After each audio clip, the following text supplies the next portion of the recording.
कोई बात तो है जो मुझसे छुपा रही हो तुम। इस वक्त मुझे कोई बात नहीं करनी। खुदा हाफिज। उसने जाते हुए मुझसे कहा कि तुम्हें दिलान को किसी कीमत नहीं खोना चाहिए। तो ये बात है। अगर वो ना कहती तो तुम मुझे छोड़ देते। तो यानी तुमने सैराब की बात मानी। मैं जानती हूँ कि तुम मुझसे नाराज हो, मगर एक बार मेरी बात सुन लो।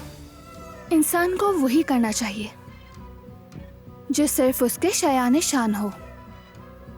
अगर कोई चीज महसूस ही ना हो तो उसे जबरदस्ती बोलने की जरूरत नहीं, क्योंकि तुम्हें देखकर मुझे गुस्सा नहीं आता। हत्ता कि तुम्हारी मौजूदगी भी मेरे लिए बेमायनी है, इसलिए तुम जो भी कहो मुझे फर्क नहीं पड़ेगा। वो कहानियाँ अधूरी जो न हो सके कि पूरी, उन्हें मैं भी क्यों सुनाऊं, उन्हें तुम भी क्यों सुना